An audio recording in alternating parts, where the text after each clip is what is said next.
All right, welcome to another exciting episode of Theology Applied. I really, really enjoyed this conversation with Samuel Say. Samuel Say, he goes by the handle slow to email. No, it's slow to write, slow to write. You can find him on Instagram, Twitter, Facebook, all over the place. You can read his blog. He's just had a lot of insightful articles and just been a faithful, steady voice over the last 2, 3, 4, 5 years with all just the craziness with critical race theory, social justice, economic policies that are socialistic, socialism in nature. So he's been really helpful on these things. And he's also had some really good things to say in regards to the recent spike with just craziness in our culture surrounding the issue of abortion with the very real possibility of Roe being overturned. So we talk about abortion. We talk about our nation's idolatry of women.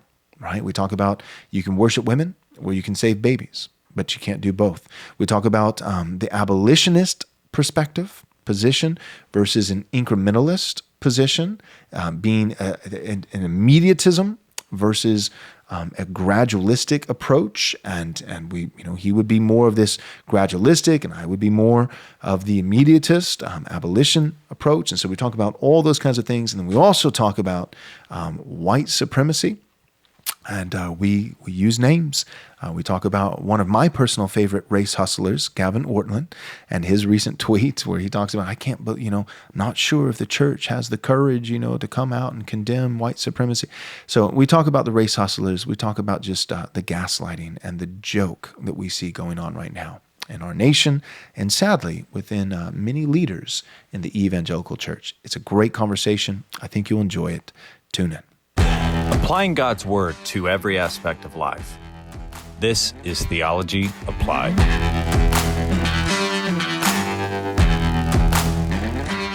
All right, welcome to another episode of Theology Applied. I am your host, Pastor Joel Webben with Right Response Ministries, and today I am very privileged to have as a special guest someone that I've tried to get for a while. He's had a lot going on. He just got married. He just got out of, he just got out of I think North Korea, or was it Canada? I can't remember.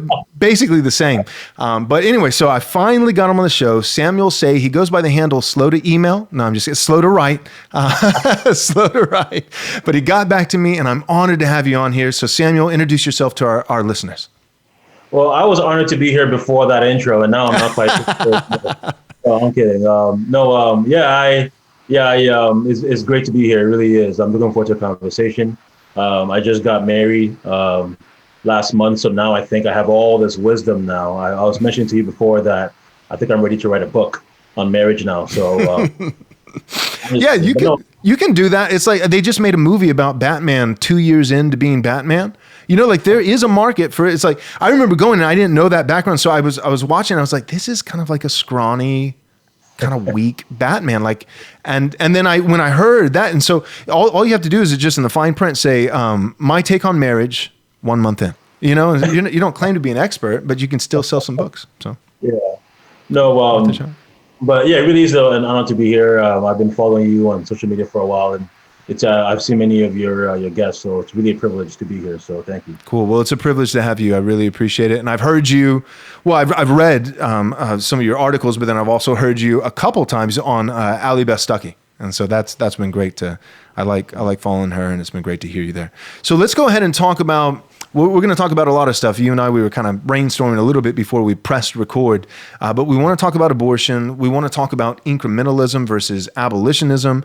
And you said you're actually working on an article right now on that issue of, am I an incrementalist? Am I an abolitionist? And you're working on that in terms of abortion. But let's start with an article that you just recently wrote. Let me pull up the title real quick. It's you titled it, "Does the Pro-Life Movement Help Mothers?" How old is this? Let's see, May 6th. Yeah. Is that one of your most recent ones on this issue? Yeah, okay. I wrote that a couple of weeks ago, yeah. Okay, cool. So this is just a couple of weeks old, May 6th. How, again, the title, does the pro-life movement help mothers? And that seems to be the dichotomy that I think you and I would both agree is a false dichotomy, but we want to explain why.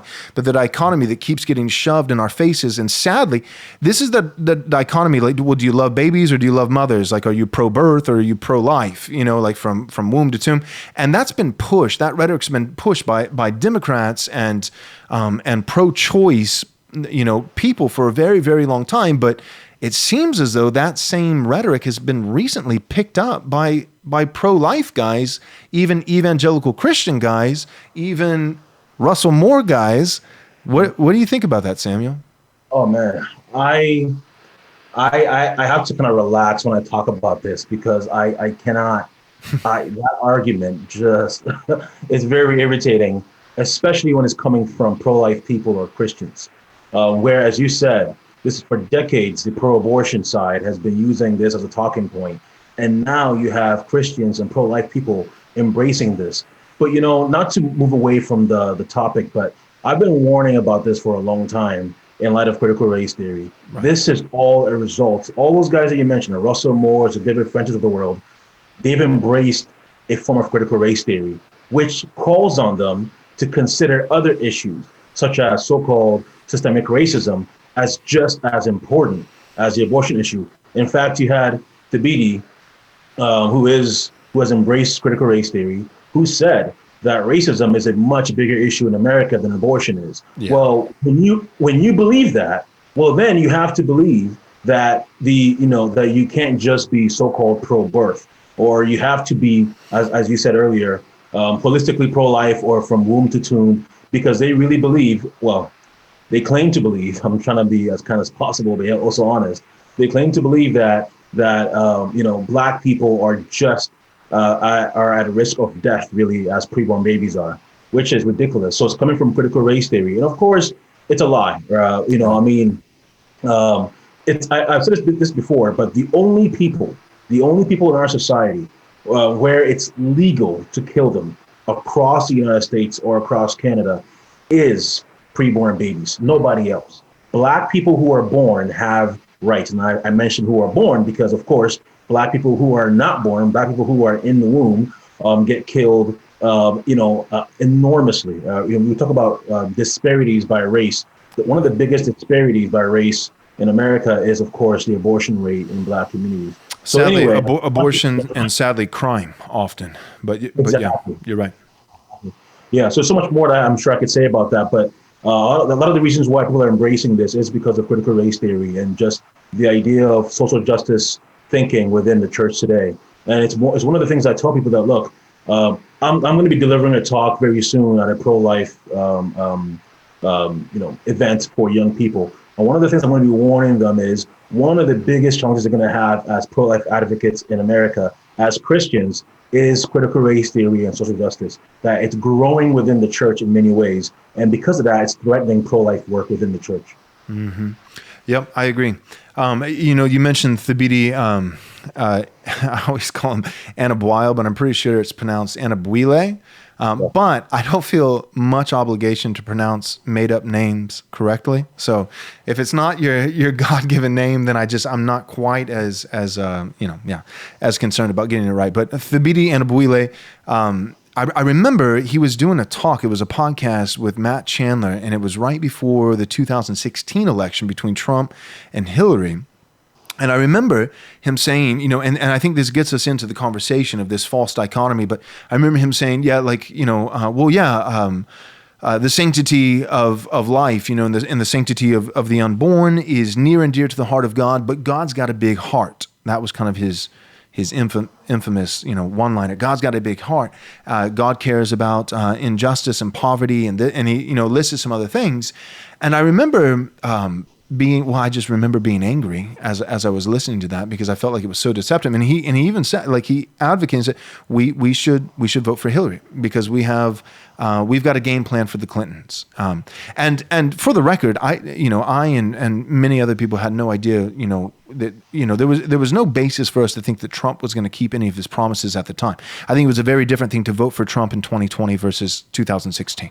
But at the time, people who were like, well, I don't know about Trump, that's one thing. But to say we should vote for Hillary, right? Like that's different. You can say, I don't know if we should vote for Trump, and that's different than saying we should vote for Hillary. And so I was really bothered by that. But then he, well, God's got a big heart, and he's setting up this dichotomy, which you have to, I don't know if you've noticed this, but number one, you can't just put like abortion on one set of the scale, on one side of the scale, and then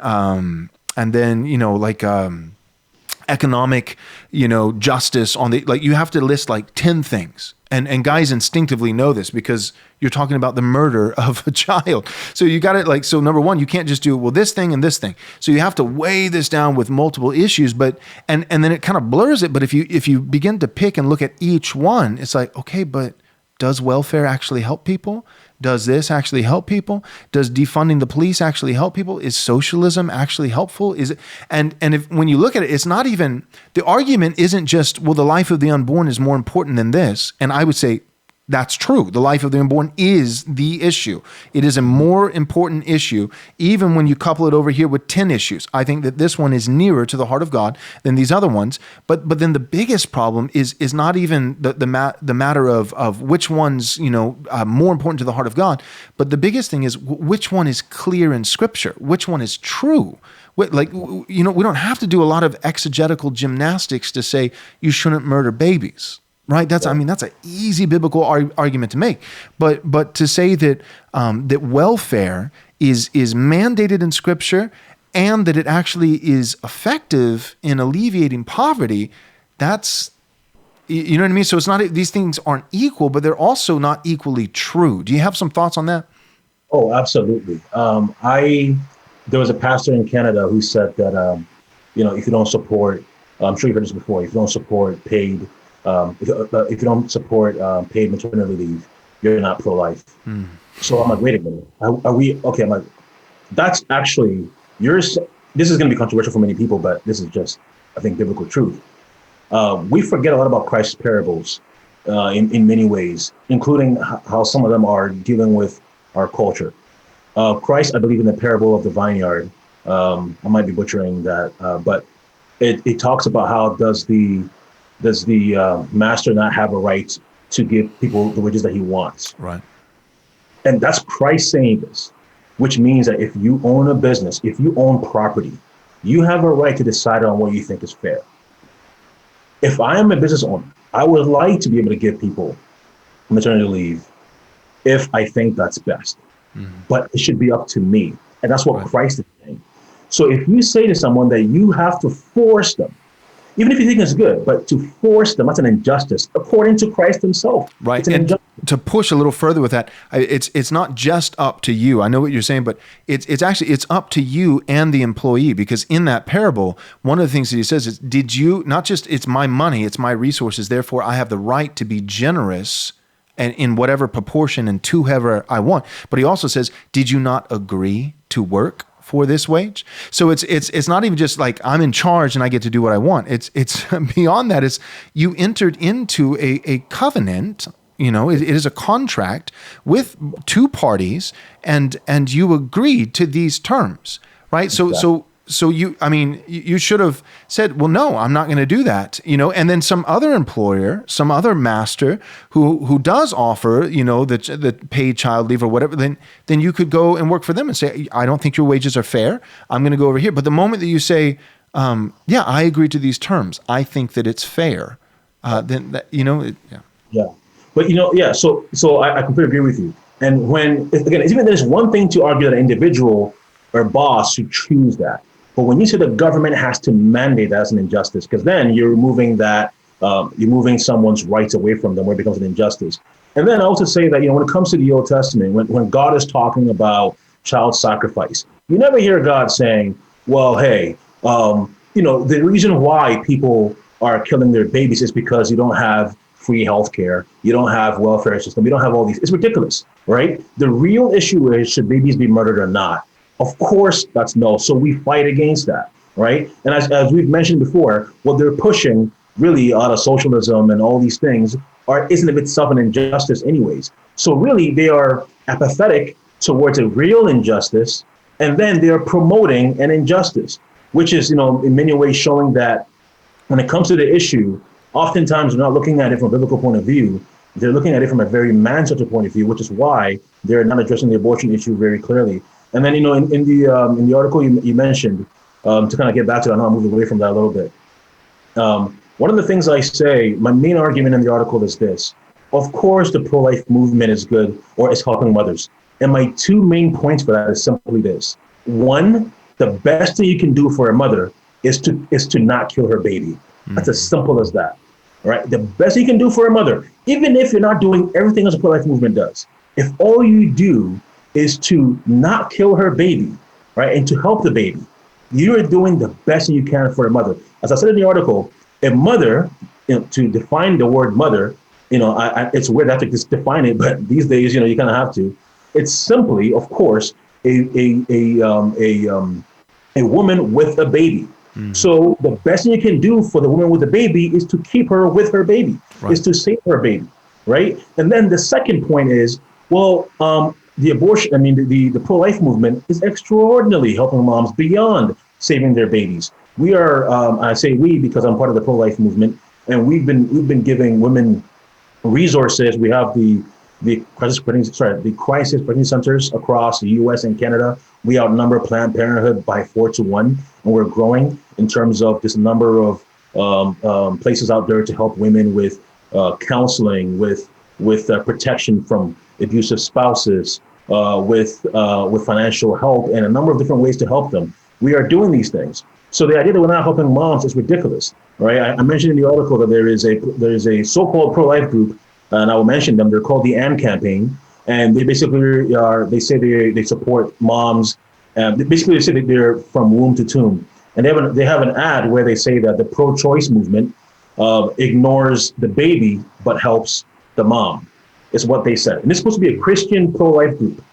And then they say that, but the pro-life movement ignores the mom and helps the baby. I'm thinking, what? That's so wrong on so many levels. But especially the idea that the pro-choice movement helps the mom by killing their baby. Right. How are you helping them? Right. But these things are happening within the church. These kind of organizations are rising up within the church. And it's really saddening to me because it threatens the pro-life movement, or at least Christians who support bills that will end abortion. And it really concerns me that, unfortunately, Russell Moore and a lot of these other evangelicals are starting to embrace these things. Right. Yeah. No, I completely agree. I was thinking about, like the ERLC, and this will kind of, take us a little bit into the, the topic of abolitionism versus incrementalism. But the ERLC, the ethics commission of the Southern Baptist Commission, the ethics wing, that used to be headed up by Russell Moore, but now has a new head. I forget his name. Do you know his name? The ERLC guy? No. Yeah. So anyways, but they recently came out and completely gutted, they supported the gutting of the bill, HB 813, I think it was, in Louisiana. It was an abolitionist bill that was seeking to have equal protection for the unborn. And, I think the argument can be made like this, because some people, they're just like, we don't want to punish mothers. And it's like, okay, well, then you don't want to save babies. And I hate to do that, but it really is that simple. It's equal penalties. And when I say equal, what I'm talking about is what penalty would there be for a mother who takes her 1-year-old son to a hitman, physically restrains him, holds him down, pays that man to shoot her 1-year-old son in the head? Like, what would the penalty be? Whatever that penalty is, if that same penalty, equal penalty, is not applied, this is my position, and feel free to push back here in a second, but if that same penalty is not applied, then I would say without equal penalties, you don't have equal protection. Without equal protection, you don't have equal value in terms of sanctity of life. And without equal value, you are saying that the unborn child, that this is an entire class of human beings that are subhuman. They're somehow less than human. And theologically, if we even get into theological terms, then it says that in terms of the incarnation, right, we say that Jesus was fully God and fully man. But ultimately, what we're actually saying is that there was a time where Jesus was fully God and partially man. namely when he was in his mother's womb. But we would say that no, biblically speaking, that the Holy Spirit brooded, just like he hovered above the waters in the creation, he brooded above Mary. She conceived by the Holy Spirit, and at the point of conception, the God-man, or the Son of God, the second member of the Trinity, who was fully God, remained fully God and added to himself a second full nature, namely full humanity. So at the moment of incarnation, and I would argue that being at the moment of conception by the Holy Spirit, Jesus, the second member of the Trinity, fully God, took upon himself a full second nature, namely the fully human nature. And so there's all kinds of theological problems. But my point is, it's not that I want a bunch of mothers to get the death penalty. I think of, like even in the Old Testament, it's like if a son or a child is rebellious towards their parents, stone them, right? And you read that and you're like, that's insane. God was so harsh. But then if you look at like some of the historical documents outside of the scripture that talk about there's not one instance of anyone ever being stoned. And I don't think it's just because Israel compromised. Severe, swift, when justice is swift, when it's proportional, life for life, tooth for tooth, eye for eye. So when it's proportional, when it's swift, when it's just, when it's unbiased, right? When it's impartial, when it's just. Justice, it's not just like, oh, now all these mothers are getting the death penalty. No, now all these mothers are choosing to keep their babies. It's the second use of the law. It's the law working as a restraining grace to hold back. It's powerless to change the heart of man. We need the gospel for that. But the law of God, as it's executed, legislated and executed by societies in the civil magistrate, it does have a common grace function, not just for the believer, but the unbeliever, to hold back outward manifestations of evil. And that's a blessing to societies. Do you have any thoughts about that? Equal penalties, equal protection? That is beautifully said. As you mentioned earlier, or you indicated, I am not an abolitionist, at least in the way that many abolitionists would define the term abolitionist. And what I'm going to say will offend a lot of my pro-life colleagues. But when pro-life people say that women who get abortion should not be punished for that, they are completely unbiblical, and it goes against their statement of being pro-life. I'm pro-life, but more importantly, I'm a Christian. Right. I believe what the Bible says. Amen. That if you kill a person, if you murder a child, if you murder anyone, you should be punished for that. And as you said, indeed, if you do not put a value on that life by punishing the offender, by punishing the murderer, then that betrays your entire basis for being so-called pro-life. So I completely agree with you. And as you're speaking, I know that many people, including pro-life people, would say that, well, that won't really restrain people. That concerns me. Now, of course, some people will still get abortion, right? We know that, even states who still have the death penalty still get people who commit murder, of course. That's true. It's 16,000, just to put a number on that, 16,000 annual homicides in America versus 1 million abortions. Yeah, exactly. So it still happens, but that's quite a difference. Yeah, but what I was going to say is, and I think you also indicated this, we know that the law of God restrains people, right? It doesn't restrain every single person, but it does restrain people. This is biblical.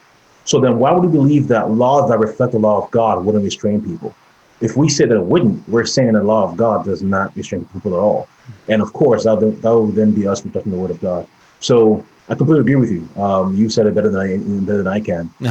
So it concerns me when, again, a lot of my pro-life colleagues, and I've had talks with them, I'm like, guys, no. Now, of course, with that being said, I think that what isn't said a lot in this debate about whether moms should be punished if they get abortions, or if they have abortions, is that there are different degrees, there are different charges, right, for murder. There's manslaughter, there is first degree, second degree. And I think we need to mention that when it comes to the abortion issue, because some women might be coerced, of course, into getting abortions, right? Some women might, there's some women who just have, premeditated, they want to kill their babies. Right. I have no problem with giving them first degree. But there's some people out there, this is where it might be difficult in terms of how do we figure out what's first degree, what's second degree, what's manslaughter. But there are some women who are guilty of getting the abortion, but you have to have different degrees as well as to what are You're right. And just for the record, that bill in Louisiana that was put forward by abolitionists did have a provision for that.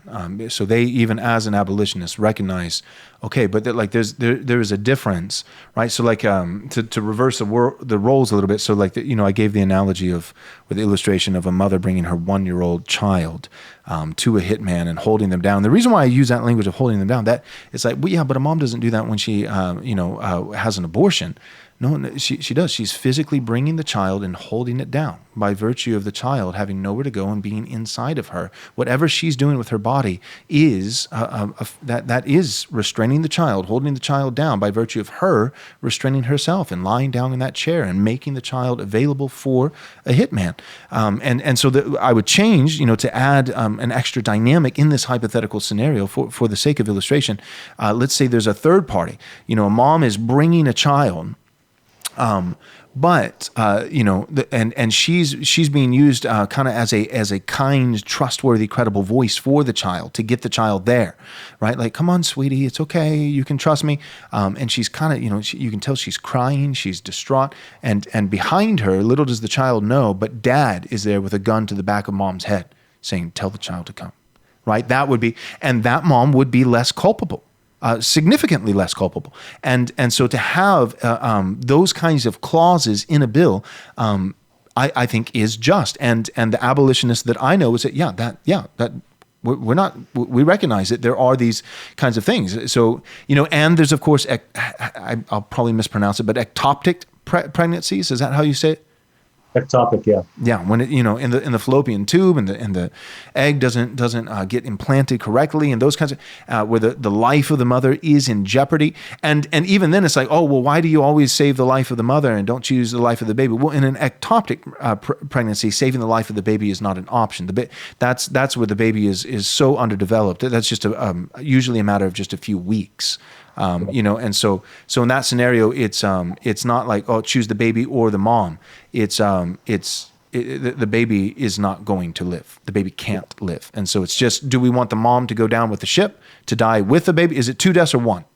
Right. Yeah. So there are exceptions, but I just feel like when we major on the minor and we minor on the major, right? When the footnote becomes the headline, and I feel like that's what Democrats have all, I mean, that we went from safe, legal, and rare, and all, and then now it's like shouting your abortion, getting a cake to celebrate your abortion and throwing a party, and then the saddest part about it is pro-life groups and even evangelical professing Christians. Maybe they're regenerate and just absolutely in sin, and God's going to, cause them to repent, or they're just Christians in name, and they're actually false converts. Either way, the point is, the rhetoric is getting picked up, and it just feels like smoke and mirrors. It's just look over here, but look over here, but look over here, and it's always the emphasis going on the 0.0001%. It's like the transgender issue. It's like, well, some people are born with both reproductive organs. And so, okay, so we're going to make a law for the public for 0.0. It's just, I just don't get that. Yeah. Yeah, I completely agree with you. And, I'm glad you even mentioned the ectopic pregnancies or the issue when it comes to saving a mom's life. And, there's something that I always have people check out. It's called the Dublin Declaration. It's from a group of 1,000 medical professionals who said that there is never, ever, ever a justifiable reason to kill the baby to save the mom. Never. Usually, besides ectopic pregnancies, which is not an abortion whatsoever, as you suggested. But when it comes to a pregnancy harming the mother's life, it's almost always in the late term stage. And by that point, the baby is viable. So then you can have an immediate surgery to save the baby and the mom. A cesarean, C-section, because what she needs, she doesn't need her baby to die for her life to be saved. She needs her baby to be delivered. Exactly. That's what she needs. Exactly. And then late term abortions, not only do they kill the baby, they actually threaten the women significantly more, where with C-sections, both persons can live. Great point. All right, let me read a quote from your article and feed it to you, because I think it'll jog, for both of us, more thoughts. But I thought this was really great, and so I think if nothing else, it's just worth saying. Give you some credit for it. So this is part of what you wrote in the article that we're referencing. You said, "As for the ridiculous claim that the pro-life movement needs to embrace essentially leftist or socialist causes in order to prove we're authentically pro-life, no." We're anti-abortion because we're anti-murder. We're not ashamed of that. Besides, leftist and socialist history is tied to murder and death. Leftism and socialism are not pro-life. They promise life, but they deliver death. Could you talk about that a little bit? Yeah. One of the things that, as I've said before, is very, very frustrating is critical race theory and all these leftist and socialist ideas out there. They claim that they are really pro-life when they're not. There isn't a single part of the world where these ideas, socialist communism, essentially, or different versions of that, have been implemented where they have produced life. They always end in murder and death. And I mentioned in the article too that when it comes to the states, so a lot of people who are supposedly from womb to tomb pro-life people, when they say that, well, if we only embrace welfare, if we embrace a lot of these socialist ideas out there, then it will save more babies, which is a bizarre claim. Nevertheless, when you look at the states in the U.S. with the most socialist bills, the most welfare programs or Social Security, all these things, they're actually the most pro-abortion states in the world with the most, the highest abortion rates in the country. And then I mentioned in the article too, the top 14 nations in the world with the most, with the highest abortion rates are the current or formerly communist or socialist nations. So the idea that leftism produces life, that it will lead to more pro-life results is ridiculous. It does not at all. Yep. You're absolutely right. All right. So let's talk a little bit, because we just had a recent, the shooting in Buffalo, and I told you before we started that I'd love to talk about this a little bit, because you've done a lot of great work on, especially the issue of CRT, social justice, all the whole wokeism thing, and so I'd like to get your hot take, with Buffalo and the president. He didn't have time for Waukesha, but he had time to go to Buffalo, right? And it just. Now Tucker Carlson everyone's attacking him, that, he's a white supremacist. I told you, I thought about titling, this episode, we could title it, Two Pervasive Dangers in America, Bigfoot and White Supremacism, but like, what is your take? I mean, obviously there are individual racists, and I would say there are black supremacists, white supremacists, that, but the idea that this is this pervasive, baked into the fabric of our society, that it's systemic. Help our listeners with that. What are your thoughts? I'm not sure who loves white supremacist shootings more in America, white supremacists or the left. That's a good way. Yeah. I say this because as soon as a white supremacist shooting happens, they use that for political gain.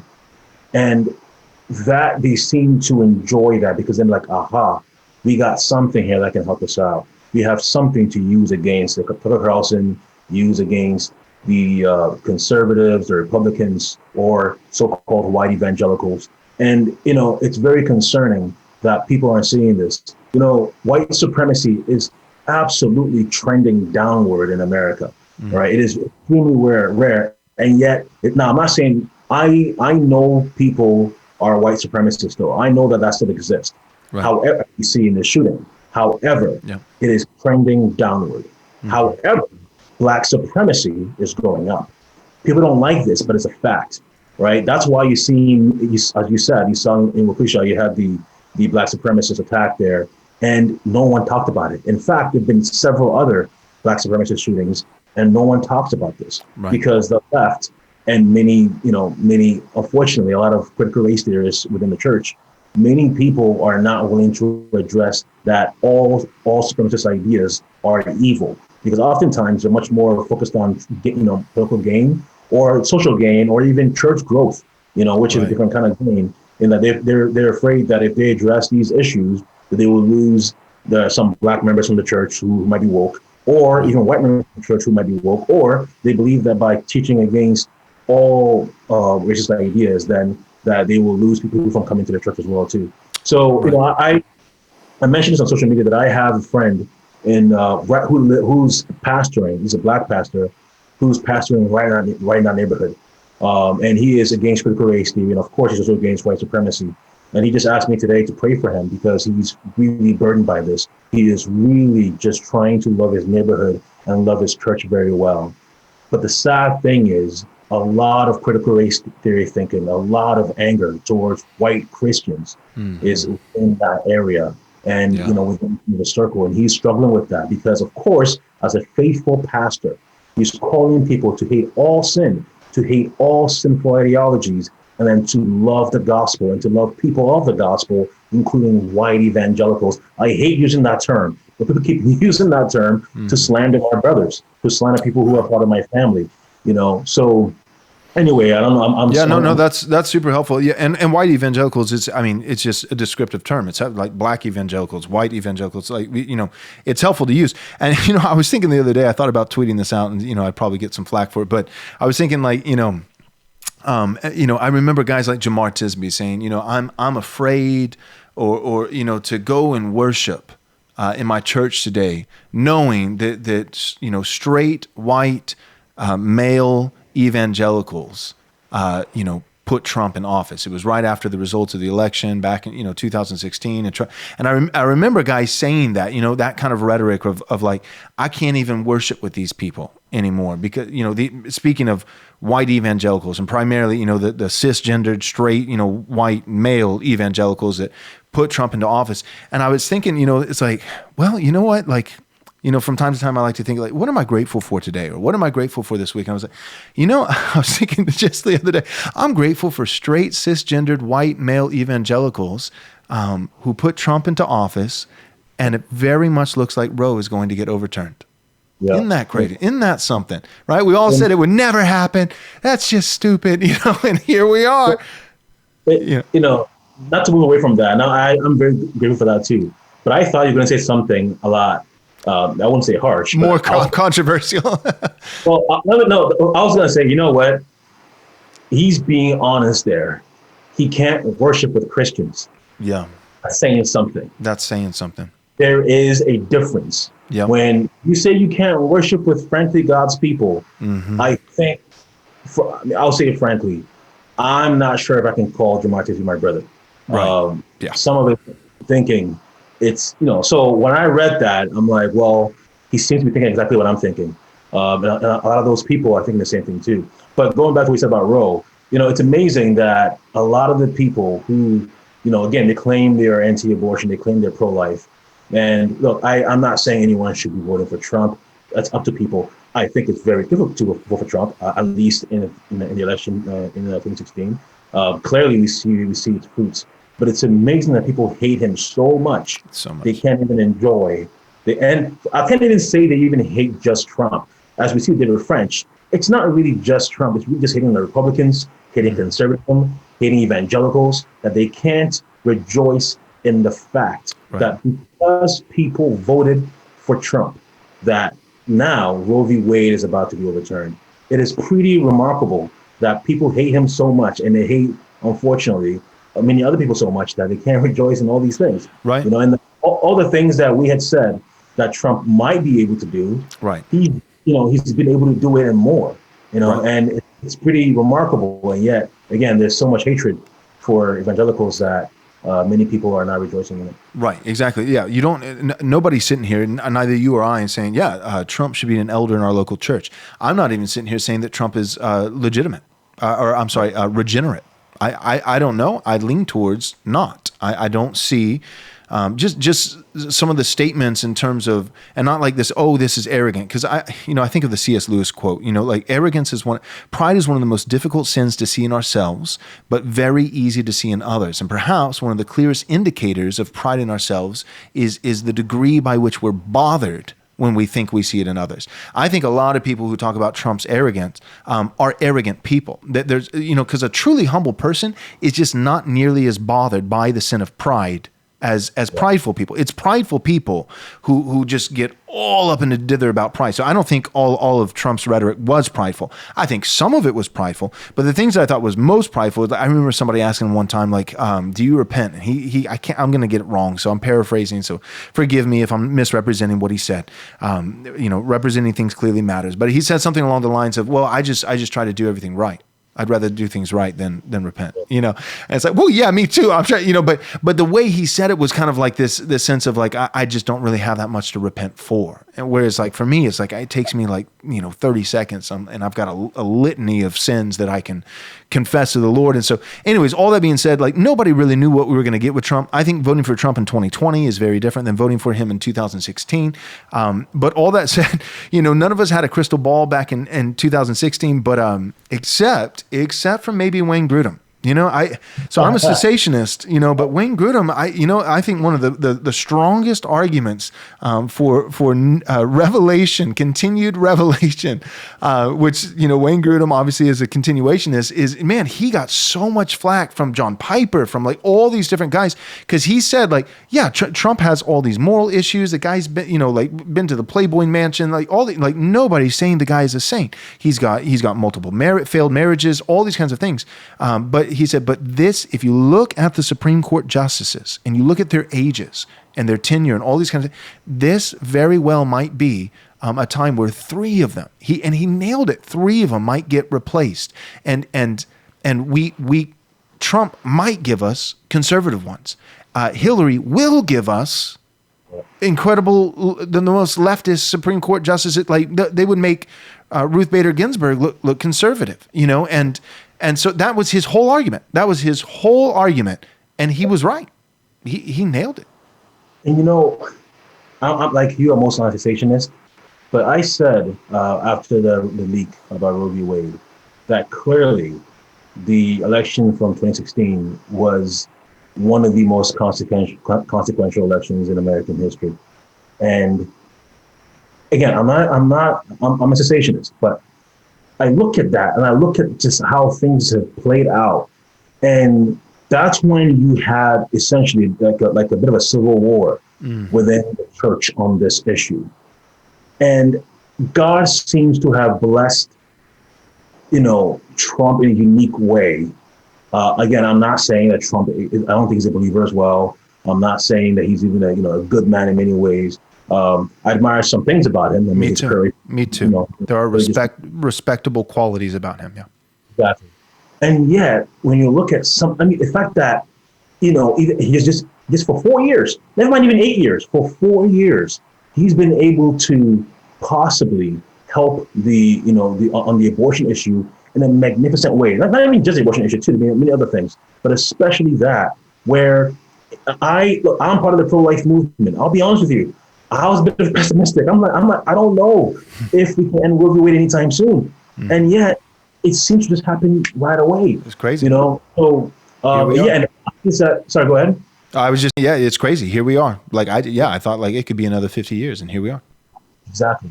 All the things that Wayne Grudem said and many other guys said has exactly happened the way they said it might, and it's incredible to see. And I hope indeed that very soon, maybe the next few days or next few weeks, we hear that Roe v. Wade has been overturned. Right. By the time this episode airs, so those of you who are listening, it's like, have they not heard? Are they living under a rock? Well, we record these ahead of time. So by the time this airs, it very well may be overturned. And you and I both know that, just for the record, that's just all that does is it really just, and it's still a big deal. So in one sense, it's nothing. And in another sense, it's everything. And this is what I mean. There's a reason why the Dems are trying to why they tried to codify Roe into law. And they try to do a lot more than just codify Roe, right? If there was ever a question of like, can a Christian righteously, with a clear conscience, in a way that is pleasing to the Lord, vote Democrat? If you ever could have answered that question, yes, in the past, the verdict has come back in officially now. 49 out of 50 Democrats voted for abortion in all 50 states for any reason all the way up until that child takes its first breath. That's not just codifying Roe, but that's what, if it's apart from Joe Manchin, that is. So it's like, well, that doesn't represent the Democrat Party. Yes, it does. It's a staple. It's like absolutely does. And so all that being said, Roe was never law, though. That's my point. There's a reason why they're quickly trying to codify. States have always had the right, and I think conservative states and pro-life organizations, not all of them, but sadly, far too many have used Roe as this cover to say like, oh man, yeah, we're trying, we're really trying, but it's our hands are tied behind our back. Where it's like, legally speaking, constitutionally speaking, like Texas, the state that I'm in, could have abolished abortion outright with equal penalties, equal protections in the state of Texas for the last 49 years without Roe being overturned. It's a state by state issue, and Roe being overturned, all that is like, well, that just turns it back to the states. But the states could have been fighting against Roe from the beginning, in my assessment. But I think what the Lord's doing with Roe being overturned, I think the biggest thing that we're going to see is not really a change in the game legally, but I do think we're seeing a big change in the optics. It's just, it seems like the theme of the Lord and His providence over the last few years is just lifting the veil. It's not like all of a sudden, we've had a rise of wicked people. But what we have had is a clearer perspective on wickedness, right? And it's just this lifting. So all of our institutions have discredited themselves. Well, no, they were probably already corrupt, and we just see it a lot clearer. Like, we've got a lot better idea about pharmaceutical companies than we had, 2 years ago. We got a lot better idea about the government, the legacy media, higher academia, Hollywood, media, every single institution, and sadly, the evangelical church I would include. It's like the veil has been lifted, the light switch has been flipped on. And now I feel like the Lord is doing the same thing on the issue of abortion. Now we get to see, okay, so who really has a spine? Who really is going to fight for life? No more excuses. I completely agree with you. Before I mention this, it's funny because I think the one event or the one person that I think forced the institutions to reveal themselves is Trump. Exactly. When he came in, it seems like things unraveled such a way that a lot of people were forced, even within the church, to show their faces. Russell Moore became Russell Moore that he is today. That's right. In light of Trump. You're right. So many as well too. So, but about this, as you know, I'm pro-life and I'm not abolitionist. But yet I will say this real quick, because you've said that. Where would you say? And this is why I'm not an abolitionist. Just for our listeners, just so they understand. Where's the line? That's great. Yeah. So for those who may not, I'm sure maybe on your show you probably addressed it before, but the abolitionists are known for, I would say, primarily two things. Though it's more than just two things, but primarily they're known for being immediatist, and then they're also known for the gospel-centered movement. I completely agree with the gospel-centered movement part. I think that's sorely lacking in the pro-life movement. So I agree with that. Of course, I also agree with mothers who kill their babies being punished. I agree with that. The main thing I don't agree on is the idea of gradualism being labeled as either unhelpful or evil. Sin, and they would call it compromise. It would be sin. Yeah, I would say no, it's not. Now, it's not because I want, which is actually, I guess, my point. My point I was going to say about now that Roe v. Wade is over. If many states now do not completely, now I'm still okay with a gradual abortion, but a gradual pro-life bill necessarily. Now, I'm not saying that, okay, I guess I'll say this. There are some states where I can understand the gradual movement. There are certain states where the states, say like Oklahoma, today, the bill that came out today, or Texas, where they seem to have a strong support for a complete abolition of abortion, a complete end to abortion with no exceptions. If they don't pass that, that is compromise then, because now there's nothing. I would say that that the Roe v. Wade was an issue, because if they were to pass certain bills, as you saw with the Mississippi bill, the Supreme Court could take it and then strike it down. And then I think that would lead to certain legal issues and things like that, which is why I think a lot of states are pushing some of the pro-life bills. But now, when Roe v. Wade is no longer there, and you have complete autonomy, at least legally, then, although again Roe v. Wade was of course a sham, nevertheless, if the states now do not pass these completely pro-life bills, then they are compromising. But I would say that in the past, or before Roe v. Wade, or as it is now, I would say that no, that's not fair. Considering that, look, so I'm in Canada right now. Well, sorry, I'm forgetting where I am. I'm in Ohio right now, but being in Canada for so long, we have absolutely zero laws on abortion. Abortion is completely legal till essentially the morning before a baby is born, right?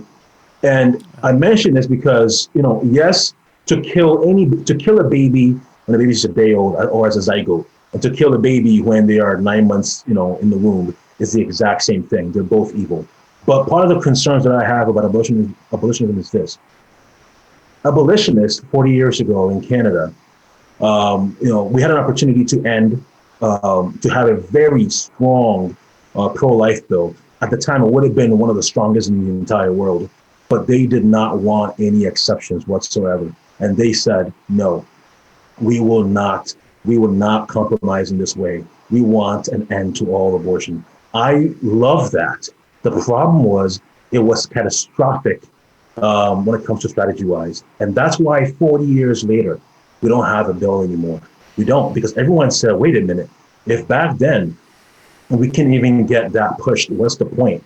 And now a lot of conservatives now are running away from this. Gotcha. So no, that's a fair point. So let me play. I was going to say play the devil's advocate, but instead, what I'll do is I'll play the abolitionist because for our listeners, that's where I would put myself, and that is more of a recent change for me. But in the providence of God, through guys like Pastor Jeff Durbin and guys like I even got a guy, Jacob Miller, who is a part of my church that I pastor, and he's had several conversations with me, and it's been really, really helpful. So I'm thinking, what would abolitionists say? And I think part of what they would say is, so you're like, man, there was this strong pro-life bill, and the abolitionists ransacked it. Right. But then I'm thinking, well, the abolitionists in Louisiana would say there was this strong abolitionist bill, and the ERLC ransacked it. Like it was going to pass. And it was guys like the ERLC and pro-life organizations writing letters to these legislators who are going to be voting on it, saying, you can't vote on it like this. And here's the amendment. And so then an amendment was proposed, and the amendment was, but no penalties for the mother. That's not the exact language, but it was a very small amendment, something to the tune of essentially saying, all this is great except for penalties to the mother, which was like basically saying, this whole bill is great except none of it. It undercut it. It was completely. And so my point is, it's like, all right, abolitionists, ransack this good pro-life bill. But from the abolitionist perspective, it's like, but if all of you guys who say you're pro-life, what if you all wrote a bill that said, stop killing babies? That's the bill. The bill just says, stop killing babies. Yeah. And treat the killing of babies the same way we treat killing any other class of people. So my point is, it's like you need both on the same team because we need votes. We need numbers. We need numbers to win this battle. And it's like the abolitionist, it's like this bill will save this many babies, but it won't save all the babies. And the abolitionist is like, no. And that's not completely fair because the abolitionists would say, well, wait a second. They would have a lot of different reasons, and I think biblical reasons for why they're like, yeah, we cannot put our name on an unjust bill. But so whether the reasoning is biblical or not, whether it's right or not, the point is the abolitionist feels like I can't put my name behind any unjust bill.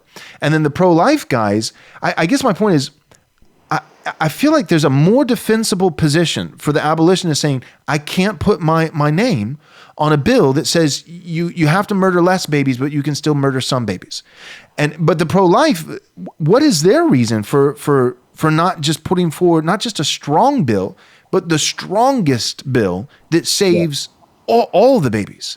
And when you have a bill that's already been put forward and it's already for the first time gotten a hearing, Louisiana really stood a viable chance of being the first state to abolish abortion. The first state to abolish. And it's the ERLC with a list of other pro-life organizations writing letters to the legislators saying, as the bill is, please don't vote for it because it's mean to mommies. Yeah. So remember, and I agree with a lot of what you said. Not everything, but I agree with a lot of what you said. Help me out. So as I said earlier, I am by no means what I consider the ERLC a strong pro-life group whatsoever.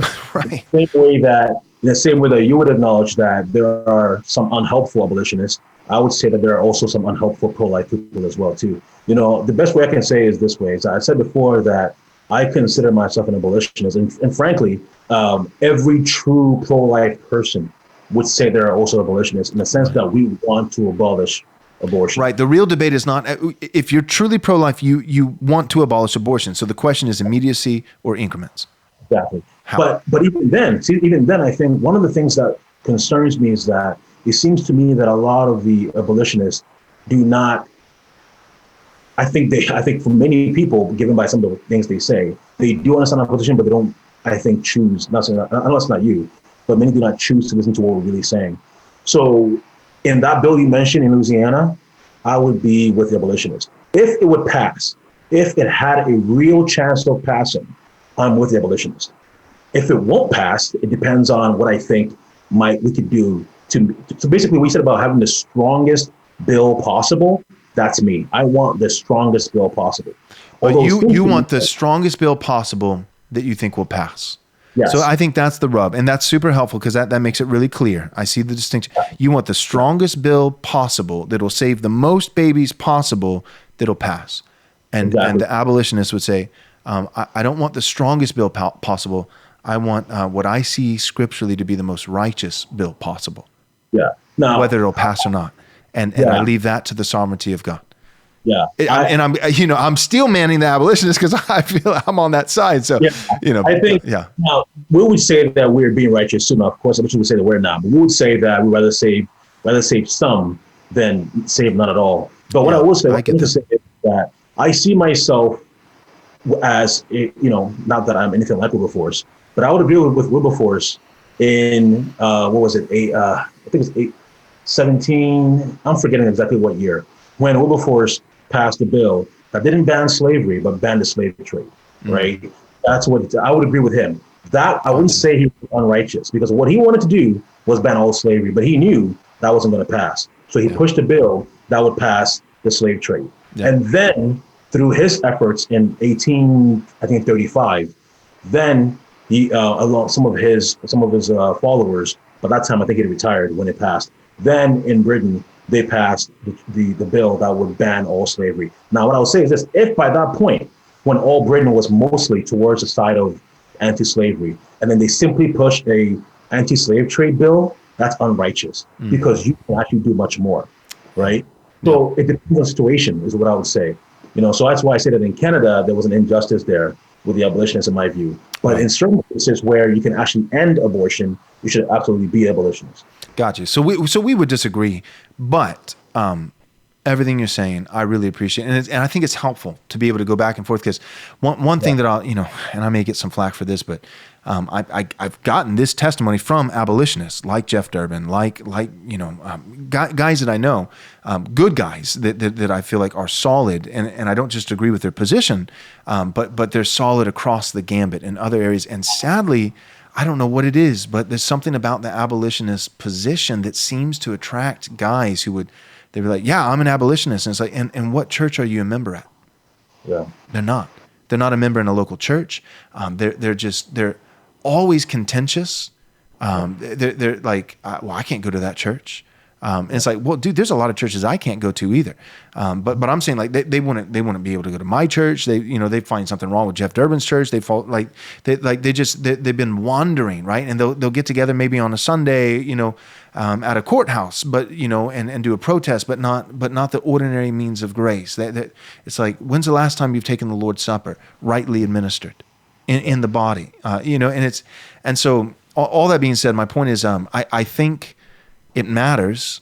Theology matters. the life of children matter. The law of God and righteousness matters. Equal weights and scales matter. All this matters. But sometimes we don't have the character to be able to. You can't even have a conversation with a guy who disagrees. You're just you're so intense about it that that you can't you couldn't even have like just a cordial conversation like you and I, by the grace of God, are having, disagreeing on the matter. And so then it leaves a lot of people in the dark because they haven't been able to witness side by side comparison of oh okay. All they get is the hour-long podcast from the Abolitionists who would never be able to have a conversation with a pro-life guy without the pro-life guy, probably just getting up and walking out of the room, and vice versa. And so all that being said, go ahead, sorry. All right, if I could say this, I've learned from guys like you. I've learned from abolitionists. I have critiques against abolitionists, and I also have critiques against my pro-life movement colleagues, where many of them are afraid to say that abortion is murder. They're afraid to say that women who kill their babies should be punished for that, right? So I think both sides have some critiques, and I'm just trying to take whatever good arguments that both sides have. I want to take it, and I want to live. I want to then weigh it with the Word of God. And I think unfortunately too many people are using the worst examples on both sides to choose where they stand. And that's not what I want. I want to be fair to both groups. That's true. Okay, so let's end with this. Just one more thing that I'd love to pick your brain on. So this is from one of my favorite race hustlers, Gavin Ortland. He says on Twitter, him and Al Sharpton, they're both two peas in a pod. But Gavin says this: white supremacy. And he got a lot of flack, so probably a lot of our listeners will be familiar with this tweet. But white supremacy is evil, and it is helpful for us to say so without qualification. Whoa, novel. This should be uncontroversial within the church, but unfortunately, that cannot be assumed right now. What do you think when you hear things like that? Like, who do you know in the evangelical church who is saying, "Yeah, I couldn't come out and condemn white supremacy"? Like, I'll do it right now. White supremacy is an atrocious sin, right? Do you know anybody who's like, "Yeah, I can't say that"? None. I don't know a single person. What is he talking about? Who's he talking about? You can't be a hero if you don't have villains. Right.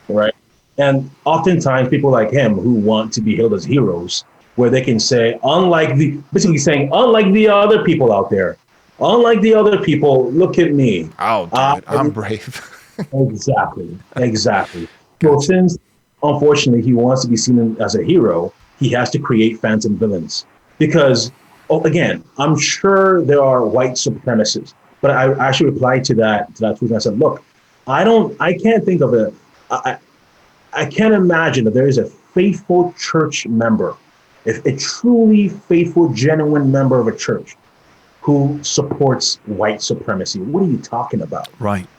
There is none. Because he doesn't just say like there's white supremacists somewhere out there in the world, or even in our nation, or even in our government, or even among police officers. The quote, what he specifically says is, this should be uncontroversial, to condemn white supremacy without qualification. This should be uncontroversial within the church. But unfortunately, that cannot be assumed right now. So what he's saying is, in this moment, in this cultural moment, we cannot assume within the context of the evangelical church that it is uncontroversial to say white supremacy is a sin.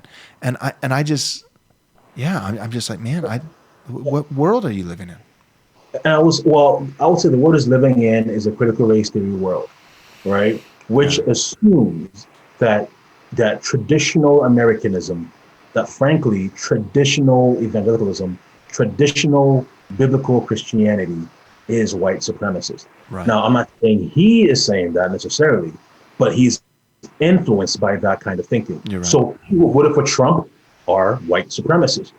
People who are pro-life people or abolitionists who are not from womb to tomb pro-life people who aren't be considered- socialists, because we are womb to tomb. We just think socialism doesn't help people well, we would just say if you want to be womb to tomb really quick, where where the tomb stage comes real early, be a socialist. I'm not a socialist, so it's not like we care about the unborn child, but then we don't care about the child when they're born. That's the false dichotomy. But no, we care about the child. Not just when they're in the womb, but when they're out of the womb. And that's precisely why we aren't Democrats. It's not just that I'm not a Democrat because of abortion. I'm also not a Democrat because I care about born people.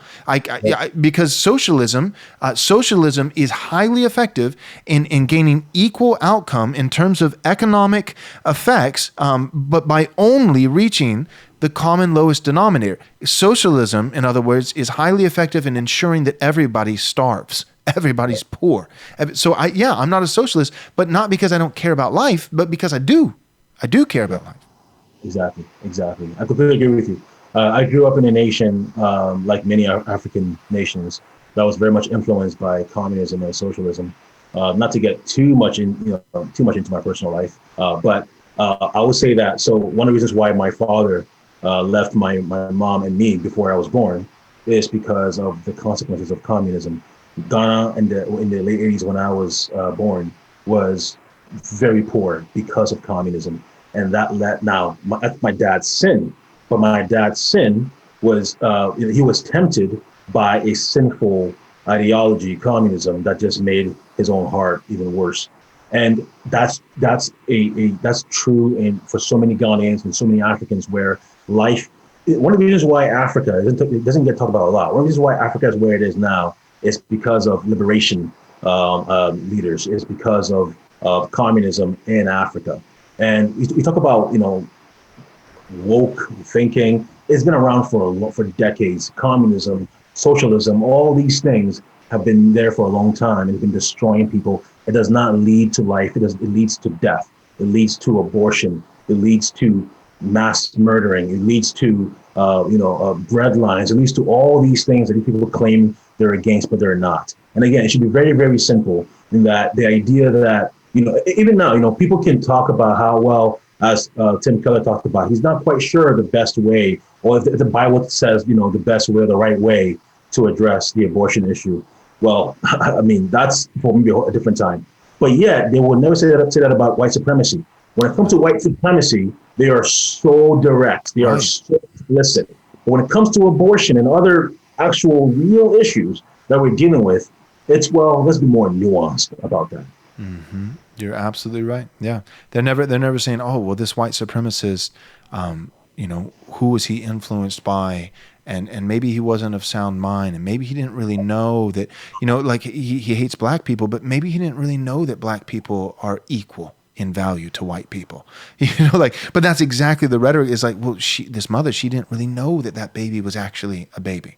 I mean, can you imagine if you apply that same rhetoric to, the white supremacist? He didn't really know that. He thought black people were a subclass of humans, and that's what he thought. He was and so he shouldn't have full penalties. He should have less penalties or no penalties. Like, we would never in a million years. That's just been a helpful tool for me, like with any kind of, like the revoice stuff. Right? It's like, okay, input pedophilia, input some kind of other sin and see if you can say it without blushing. Yeah. And if you can't, then that's how you know there's something fishy. Go ahead. You were going to say something. I'll tell you something that someone on Twitter said to me in reply to a tweet about white supremacy and black supremacy. And this person said that, well, I don't think black supremacy is very common in America, but even if it was, I would understand it. This person this is what we're dealing with here, right? No one would understand a white supremacist whatsoever. Right. I always say that, and actually know some people who struggle with racism against me, right? And it's because they were harmed in the past by some black people, and now they have a resentment against some black people. I know that we should not repay evil for evil. So I say, hey, like, that's wrong. Yeah. I'm sorry about the evil against you, but you need to repent as well. Well, the same is true for black supremacists as well, too, who may have been hurt by white people in the past. I don't know. And then now they want to hurt white people as well, too. They're both wrong. Unfortunately, some people right now in the church cannot say that. When Waukesha happened, when you had all these other attacks from black supremacists, they were silent. They were not having long Twitter threads by people from like Beth Moore or other guys, complaining about how much they hate black supremacy. They were being very quiet. But unfortunately, when the white supremacist attack happened, then they saw an opportunity to frankly signal their virtue for the whole world. Mm-hmm. You're absolutely right. Well, I feel like this has been really helpful. I hope our listeners enjoyed it. I hope they learned a lot. I feel like I learned. Just a great conversation. I've been wanting to do this with you for a while, probably over a year, but things have just been crazy. It's a crazy world that we're living in, but I feel hopeful. I feel like Aslan is on the move. I feel like God is doing something. And so thanks for coming on the show. Let our listeners know how can they keep up with you? How can they follow you? Yeah. Well, when I'll say this, I now have a favorite abolitionist. So All right. I really enjoyed this chat. Thank you. And I hope I was coherent. It's been a long day for me, and hopefully I was able to make sense. I very much appreciate wisdom from you, and hopefully I was helpful to you and to the audience. But where they can find me is on social media. They can find me across Instagram, Facebook, Twitter as Slow to Write. And they can also find me on my blog at slowtowrite.com. And do you have, I think I pulled up Slow to Write, your website, and it looks like you have a podcast now too. Is that right? Not yet. I'm working on that soon, though. There will be a podcast soon. Cool. At least on my website, it was me preparing for that eventually. Gotcha. Cool. Well, I'm looking forward to that. All right. Well, thanks again for coming on the show. God bless you. Wait. Real quick, before you go, do me a favor. Subscribe to our YouTube channel. Click the bell so you'll be notified with all our new content as it comes out on a daily basis. And if you're willing to support this ministry, you can do so by going to rightresponseministries.com/donate. Thanks so much. God bless.